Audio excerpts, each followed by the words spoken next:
I learned whatever little I know from spending a lot of time working in the marketing industry. I worked with people like FCB, Gray, Ogilvy.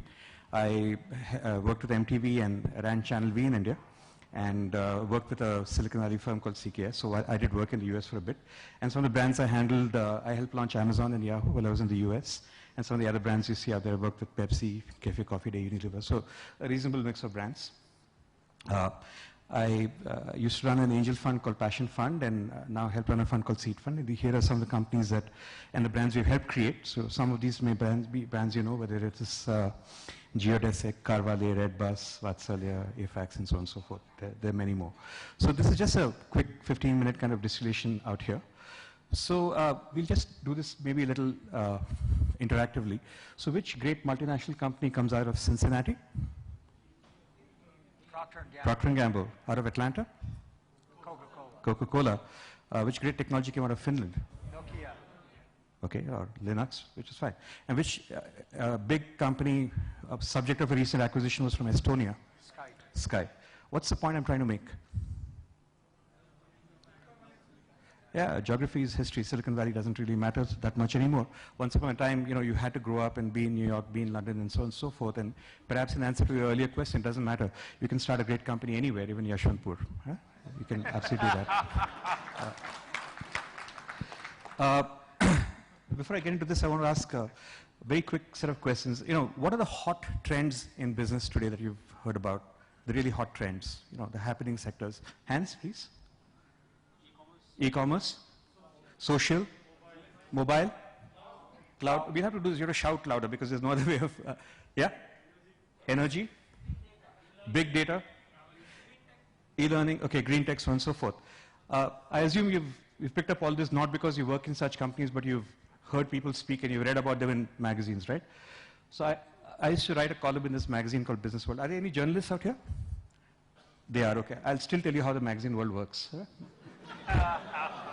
So basically what happens, I'll try to make my point using an example. Let's think of a truly weird business which has never existed before, extremely unusual business. Give me an idea, anything. Vegetarian beef, all right. So somebody has come up with an idea of vegetarian beef, and this guy is an entrepreneur, and somebody from a particular magazine, we shall not name, wants to do a story. He goes to the editor, and the editor says, look, my audience consists of MBA students who buy trend stories. We have to do trend stories. So I go back to you and say, sir, can you name me 3 other people who do vegetarian beef? Because I need to do a shot of 3 of you standing like heroes on the cover, right? Next to a vegetarian cow or whatever it is, right? And you come back and say, well, there's nobody else. So I go back and say, okay, fine, I'll come back to you in a few years' time. In the meanwhile, I need to do a trend story on energy, social, all of these things you talked about, right? So the point I'm really trying to make is that when you hear of something that's called the trend, you must understand it's dead for you as an entrepreneur. And I do posit that every single sector you have named right now, all of these are dead for you because somebody is already there. The first 2, 3 companies or 4 companies in that business have already taken away 80% of the profits. Yes, you can start the 10th company, but why would you do that? Why not really go and do something different, right? So the key point about being an entrepreneur versus being an employee, if you're an employee, it's great to follow trends. If you're an employer wannabe, you should not be following trends. You should prepare to be the trendsetter, which means you will have to toil for 2, 3, 4 years in anonymity till you get on the cover of the magazine with 2, 3 other guys, by which time it will be too late for anybody else to follow you. So if there's any one thing that I should try to tell you is just ignore what these guys say. Everything that is called a trend, including everything you named, is broadly too late for you already, right? The other big difference that I want to see is, in the typical, for example, car market. So there's perhaps Toyota with a 28% share, and Volkswagen with a 27% share, and GM with a 21% share, and Ford with an 18% share, and so on and so forth. And that's how the share typically devolves in the offline market. But in the online market, you take search, or you take commerce, or you take auctions, or it's very different. The number 1 guy gets 75% of the market. Number 2 guy gets 15%, 20% of the market. Number 3 guy gets 5% of the market, or 1% of the market.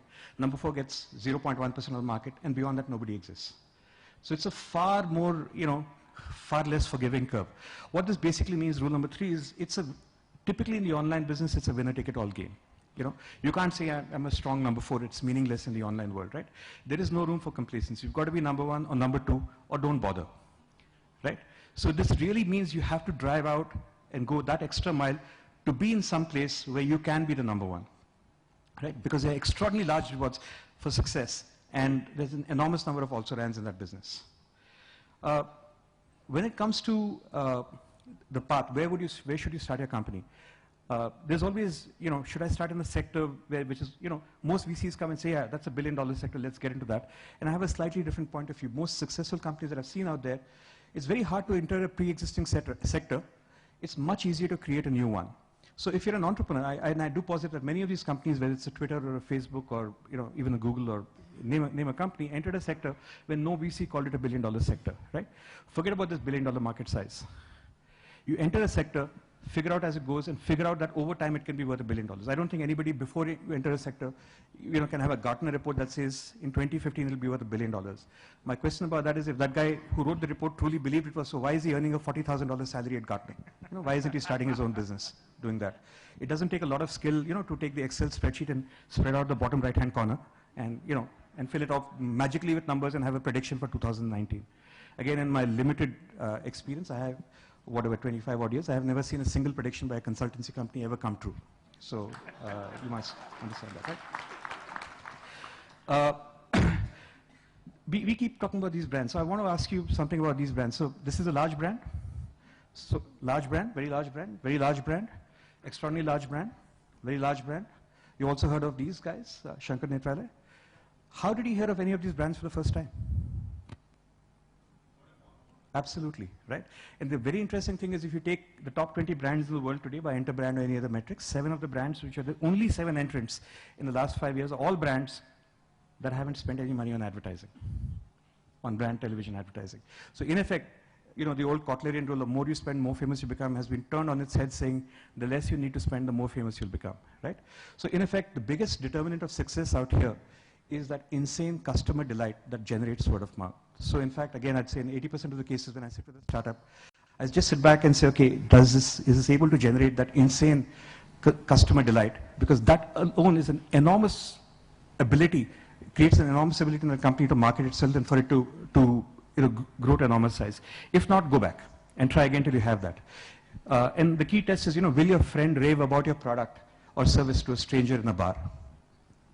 If not, go back, try again. Right? That's really pretty much, that alone will probably take you 80% of the way out there. As a corollary to this, this brand spends an enormous amount of money on advertising. So does this brand. And the third brand doesn't really spend anything at all on advertising. Right? Red Bull. Interestingly, Red Bull is larger than Diet Pepsi, and Diet Coke is the #3 soft drink brand in the US on a 0 ad spend. And if I look at the demand search volume on just basically, this is just an indicator of consumer search preferences, you can see Pepsi has come down over time.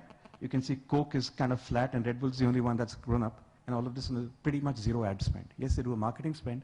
They don't do an ad spend. So if you're an entrepreneur, the only diktat to you is your marketing IQ needs to be inversely proportional to your marketing budget. Yeah? So look at your marketing budget and then figure out how smart you need to be. Right? If I make brown sugared water and you make brown sugared water, it doesn't, there's no big deal. I have to hire Sehwag, you have to hire Tendulkar, right? Or I do Aishwarya Rai and you do Priyanka or something. But if you don't have the ability to hire these people, what you need to do is you create a better product. Or create a product that creates that insane word of mouth. That's when it gets difficult, right? So the key thing out here is, the key test is, again, I'll repeat this and I'm hence spending 2 points on this. Are you really remark worthy to your target audience? The true test is this remark worthy? Is somebody going to remark about it? Are they going to tweet about it? Is somebody going to Facebook about it, Google Plus it, or whatever it is? If yes, then you have a business. If no, then probably you have to go back and try again. Right? And this is again especially to people in India. How many people in India do you think have television sets at home? How many television sets are in India? Any idea? Cable and satellite television sets, let's see, not even Doordarshan. It's okay, it's 105 million. How many people in India have desktop connections to the internet? 90 million. How many people have mobile connections to the internet? To the internet. Mobile in India. The answer is 80 million. The point I'm really trying to make is the number of internet users. Somebody announced at 100 million, it's at about 140 million from what we see, is far more than the number of television sets in India. Think about that. In India already, right? What is the circulation of the Times of India? National. 7 million. What is the viewership of Star Plus, All India? 25 million. What's the viewership of Google? 103 million. In India. So essentially what I'm really trying to say is all your thoughts that I need to be on national TV, on Star Plus, etc., are not necessarily right, at least from a broad reach perspective. They're not.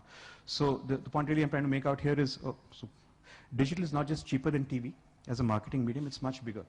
So if you do have to spend at some point, please understand, can you get digital word of mouth working?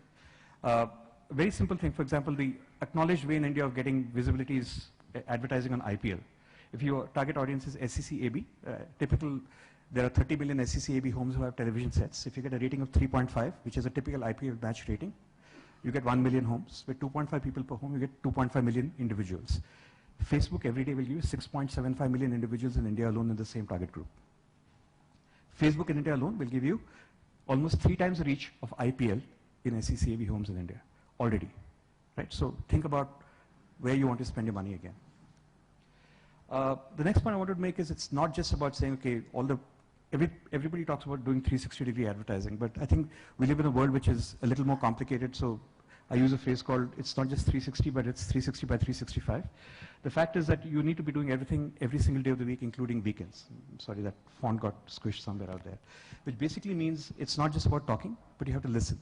You have to be out there scanning what's being said about you, what's being said about your rivals, responding in real time, reacting, planning, analyzing, putting out your own version, going back and doing it all over again all the time, right? So pretty much what this means is in your company, your customer service department, your marketing, brand marketing department, your HR, outbound department, all of these have to pretty much coalesce in some way together and become one ID. Because through the same ID, you'll be doing customer service, you'll be doing marketing, you'll be doing HR. So you have to have the infrastructure to be able to say, break all those Kotlerian walls, saying that's my customer service department, that's my brand marketing department, that's CopCom, that's product marketing, that's investor relations. In the online world, it's all one department. You have to have one voice that speaks. Okay. What are the other skills that we find pretty essential in startups out there? And the key thing out here, and the biggest challenge we find for startups is just exactly this. Do you have the most important skill we find is not really technology, not C++. It's really recruitment and retention. Do you have that vision, that drive of power to be able to con or convince somebody else to work for you for free or work for you for very less? Because if you don't have that, you don't have a startup. Nobody pays market salary. So really the first point is, can you get a bunch of guys along with you to work for you for much less than they ever worked for anywhere else? And that doesn't take C++, that doesn't take any technology. That takes charisma, that takes character, that takes a vision. So if you have that drive, if you have that picture, people will buy into you. Without that picture, nothing's really going to happen. So that's really perhaps the most important skill. That recruitment and retention skill is what every CEO needs. The CEO is foremost an HR manager in some ways, we think, right? This, who's this? Pop quiz time, Narayan Murthy. Branson.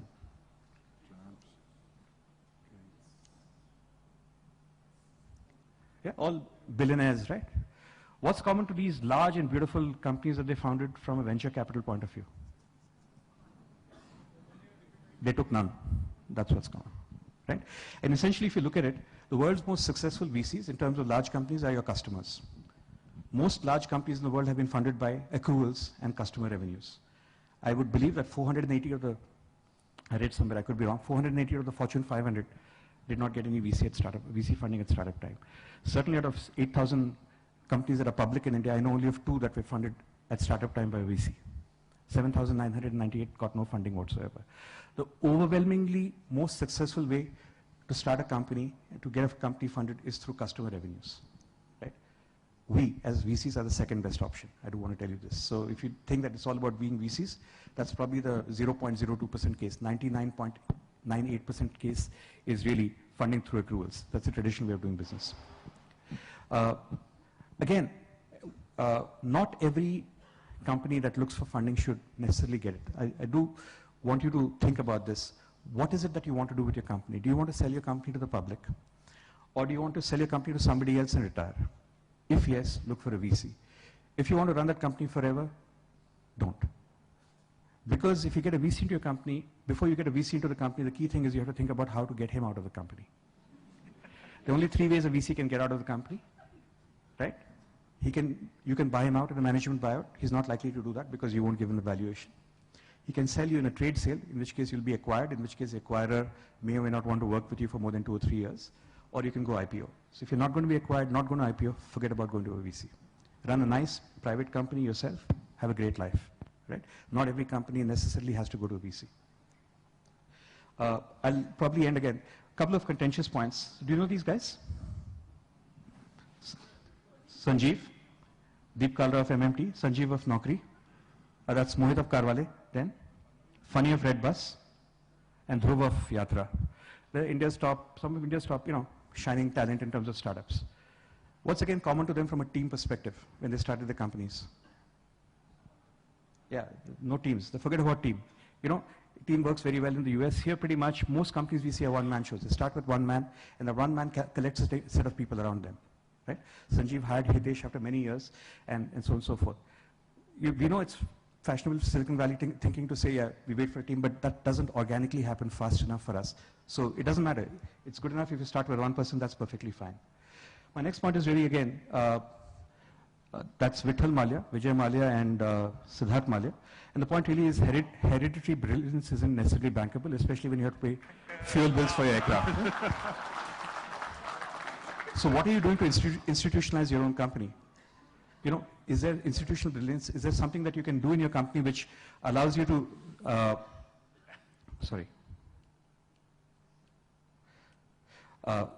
your firm to survive without you, or for you to sleep on the weekend and wake up on Monday morning with more money in the bank? If you don't do that, why are you being an entrepreneur? You need to be able to set up systems in place where your company can grow and make money without you. My second last point out here is again basically this, that at least in the Indian context, we still believe this. Having burnt us, I've been funding companies since '99 in India. We had a 2001 crash, we had a 2006 and 2009 debacle. In each case, we're happy a company survived because we made sure that that small sum of money, they broke even, right? Take as little money as possible, break even as quick as possible, because you have no idea when the next downturn is going to be. And if there is a downturn, you're not going to get your next round, or you're going to get an extremely bad down round, and you're going to have people leave. Make sure you can survive. I really believe survival is 80% of winning. This puts my math wonky because something else was 80% of winning, and this is another 80% of winning, but nevertheless, give me that license, right?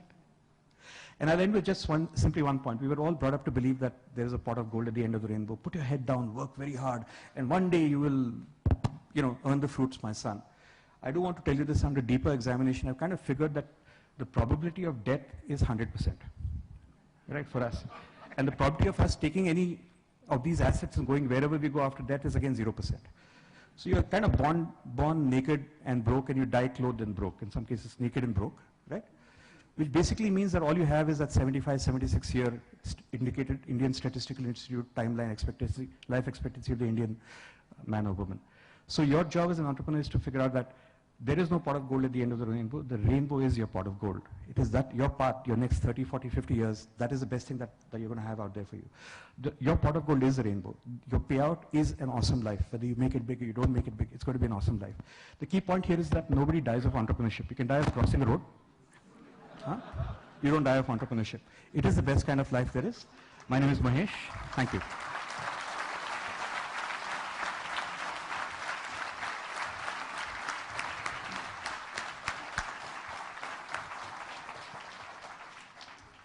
Thank you so much. Your 15 minutes was brilliant.